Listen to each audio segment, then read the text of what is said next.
today we are going to look into the writer's effect. So it's a masterclass on analyzing writer's effect.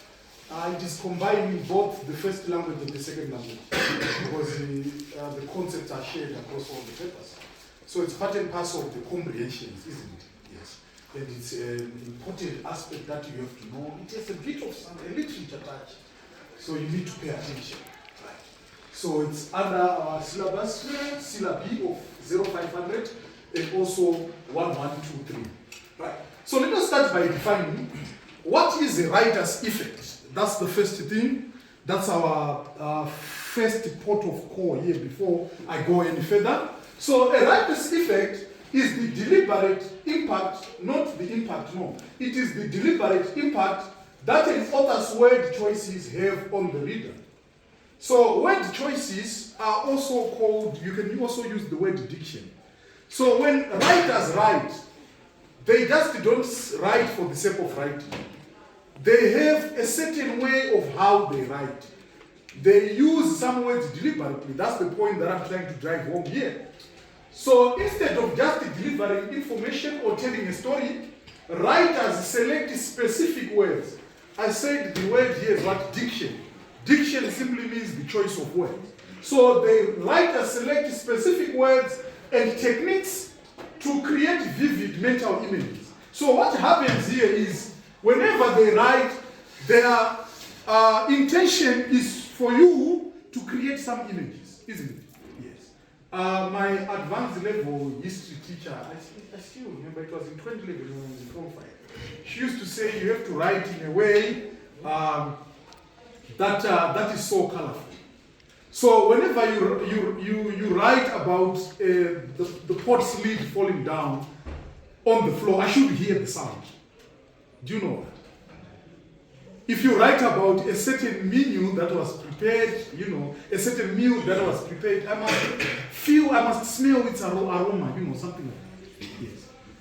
I'm trying to say that ukadone support, ukanyora kudona kwakaita lideport. Ndofana kunzwa sound yacho chimaka munzeve dzangu zote ichi. Urikona, kana ukanyora let's say ukanyora kuchinaya ndizoti. The way you write, the weather conditions, the drizzle. That's how it is.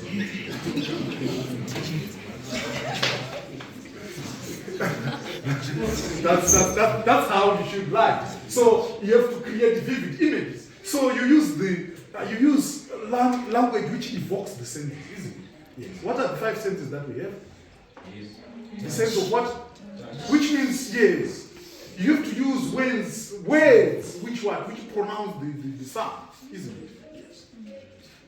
So when you write, there's touch, there's what? There's smell, which is sense of scent. What else? What? Sight. Yes. What else? So when you talk of sight, that's when you apply adjectives and adverbs, right? These are the 2 common descriptive words that we have in our English language. It's about painting vivid images, right? And evoke precise emotional responses. So if you write a sad story, I should cry when I'm marking, isn't it?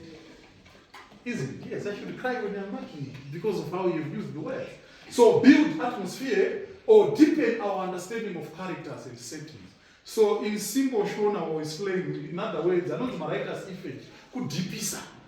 Are you getting what I'm saying? Yes. It's just to deepisa. Right. So let us move on. So there are key vocabulary and literary devices that we have to deal with. The first one is called the hook. The first one is called the hook here. What's the hook?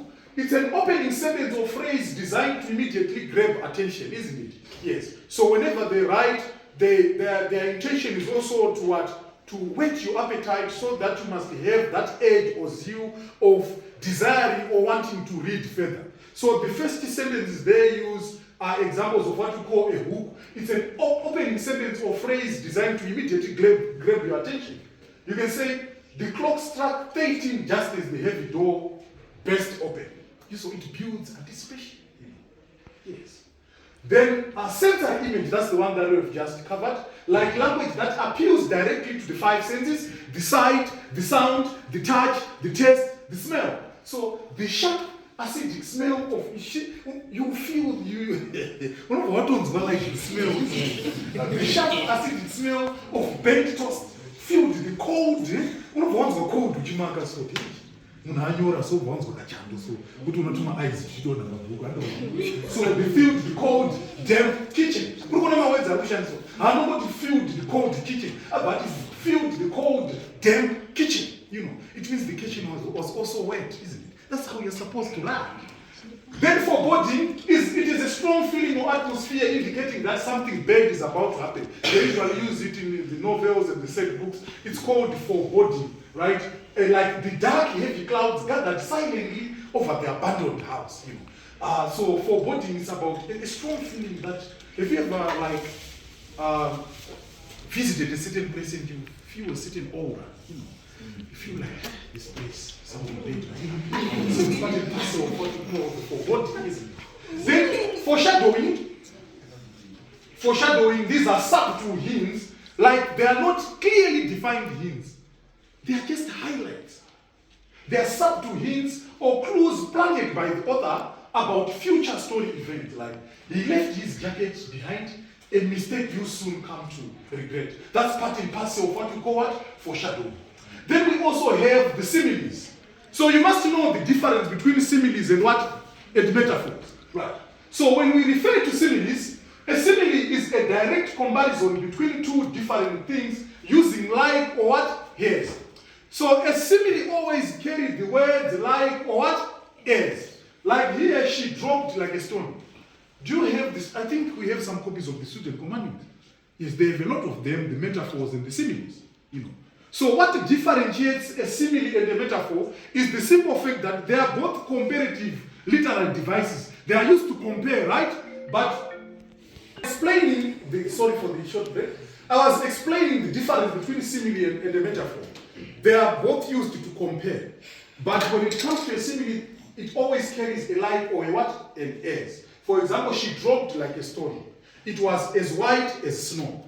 But a metaphor describing something by stating it is something else without using like or what or as. You can say life is a highway, isn't it?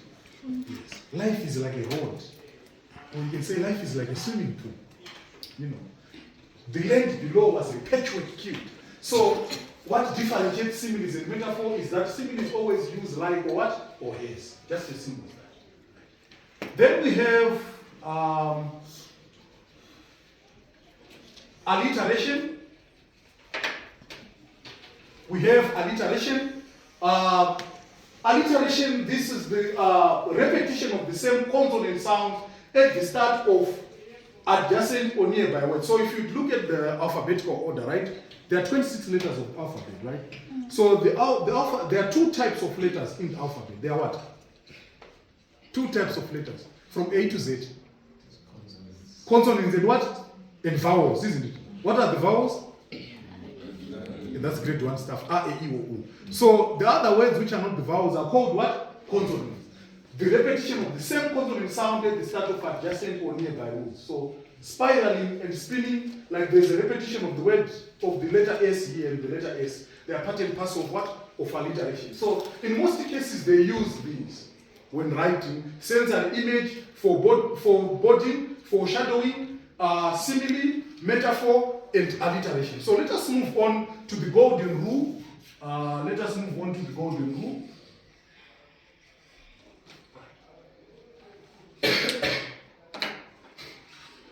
So let me start by saying, to score the top marks in Cambridge first language and second language, you must zoom in on specific words and unpack how and why they work. Value, generic comments, and zero credit. So when you're answering, in most cases I just apply the principle of lenient marking. What is meant by lenient marking? When we say a teacher is applying lenient marking, what does it mean? What is the meaning of the word lenient? Come on, guys. So I'm understanding this sympathy, feeling pity for you at times. Right. So the golden rule here, avoid empty explanations. Right. So to score top marks in this, you must zoom in on specific words and unpack how and why they work. Vague means they are unclear, isn't it? Which means your response should be direct and to the point. You don't have to beat about the bush. So if you write vague and generic comments or try to regurgitate the words in the passage again when answering, it shows that you didn't understand. So you get 0 credit. Right. So let us scroll down here and give the examples of. So examples of banned generic phrases in which you can get 0 marks. You can answer like, it paints a picture in the reader's mind, like it makes the reader wants to read on, it draws the reader, it's not clear, you know. When you say it makes the reader feels as though the examiner will not take you seriously because you're not being specific, you're not confident of your answer. Remember, these things are also marked according to impression, isn't it? You have to show the one who is marking that you know. I always say, don't assume that the examiner knows, isn't it? I've been teaching English, I don't know, maybe for 10 years. But whenever you're answering, you have to answer like you are writing to a grade 1 student who doesn't know anything. In every subject, whether it's commerce, whether it's business studies or accounts, never assume that the one who is marking knows. Demonstrate that you know better than that person. Although you know that this is a teacher who is better than me. So whenever you're answering, you have to show all that full-blown confidence. So that's how you're supposed to mark, like to write. There should be keywords, not entire long sentences. You have to pinpoint that this is a metaphor, isn't it? This is a simile. I think I've shown to you what a simile is. This is a verb. This is an adjective, right? Then unpack connotations. Explain what the word specifically suggests or implies, isn't it? Yes. I think we once covered implicit and explicit meaning, isn't it? Yes. Explicit meaning, it's clear and straightforward, isn't it? Like when you're asked about the color of the sky right now, you don't need to crack your head. You don't need a university professor to think for you. It's straightforward. Even a grade 3 kid can answer for you. But implicit meaning, you are giving someone some hints, isn't it? When it comes to what? To implicit meaning. Like when you say, there's this example that I usually use, that the sky was gray, dark and gloomy, isn't it? What does it imply? What does it imply? It is what? It is going to what? Yes, that's what we call, even in literature and English, reading between the lines. Are you getting the sense? Yes. There are some hints. For example, even in a relationship or something, you can easily tell that this person loves this one, you know. Sometimes a person does not what? Say it with their word of mouth, but their actions can prove it, isn't it? So that's what we call what? Implicit meaning. You read between the lines. What is he trying to say? You know. Yes. So let us read this extract. I'm using this as an example so that we can analyze some of the key words here, isn't it? So as she looked out of the open door, her stomach dropped. It was high, very high. The land below was a patchwork of kilt, featuring browns of different shades. She was tottering precariously near the sharp edge with an increasingly strong breeze buffeting her. Her heart started to race, and she could feel a warm flush rising through her body. Her limbs began to tremble uncontrollably. She felt woozy and lightheaded. "Are you ready?" shouted the instructor. "Jump!" She dropped like a stone. Plummeting, she dropped like a stone. It's a what? It's a what? It's a what? Very good. So plummeting and hurtling downwards with her eyes tightly shut. Then she felt herself spiraling and spinning as she frantically tried to remember the instructions to hold her arms and legs out wide. So all of a sudden, she felt a whoosh and up she rose. His hair fall was miraculously broken. Now it was like she was floating on a sea of air as she looked up and saw the billowing sails of the parachute above her. So this was about a person who was skydiving, isn't it? Yes. So let us go to this. Examine how student responses to the highlighted phrases from take 3 or 3,1 are graded by Cambridge examiners. How do they really mark? Okay, how do we mark? How do I mark as a teacher? So there is this statement which goes like, the land below was a patchwork kilt, right? So a student with a weak response might answer like, it is a metaphor that creates a strong visual image of what she could see. It makes the reader wants to read on, you know. What she could see, what is it, you know? It's vague, it's unclear. So why we use generic band phrase without explaining the cute comparison? But if you say the metaphor emphasizing how high up she is because each field looked tiny like a small colored square in a cute spread out below, using a familiar household item helps visualize the neat pattern. So this answer is a strong response. It's more detailed and more clear, isn't it? Then there's this statement which reads, totaling precariously. Student D might say, it makes the reader feel afraid. This makes the reader want to read on to find out what happens next. It's unclear here. But if you say, the phrase shows that her footing feels insecure and she feels as though she could fall out at any minute. This creates intense tension. That's how you answer. Are you seeing the difference? Because the purpose of this lesson is to help you to see what is wrong, right? And some of the mistakes that you can commit when you are answering this, then what is right. So you find out that on this side, the responses are vague, right? Are unclear, they are not straightforward and to the point. But here they are quite what? They are quite clear. So let us move on to the next. Dropped like a stone.